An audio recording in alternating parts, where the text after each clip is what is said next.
Pajjiżna reġa' semma flimkien mal-Italja u l-Libja fi traffikar internazzjonali tal-fuel bil-kutrabandu.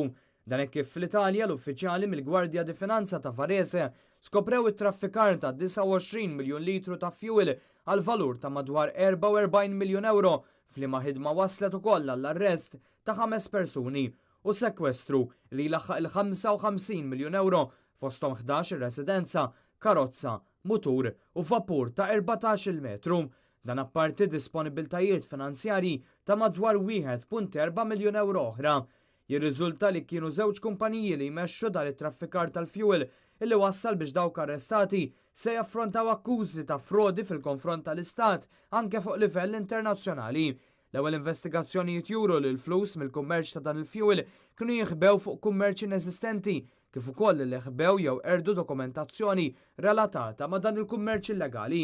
Il-fuel kien jitlaq mill-Libja lejn l-Italja, grazzi wkoll għal bastimenti li jintużaw għat-trasport tal-fuel irreġistrati f'Malta. Din il-ħidma hija simili u jidher li jirrelatata wkoll għal qabda simili li kienet saret f'Ottubru tal-2017 bħala parti minn operazzjoni Dirty Oil. Malli jasal fl-Italja l-fuel kien jitqassam lil diversi soċjetajiet involuti u moħbi grazzi għal dokumentazzjoni vvintata.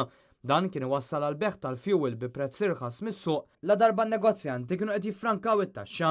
Il-Pulizija fl-Italja kien ilha mill-2016 sal-2017 issegwi dawn l-illegalitajiet u aċċertaw minn tal-anqas 350 miljun litru ta' fuel permezz ta' 30 vjaġġ illi saru matul dan il-perjodu.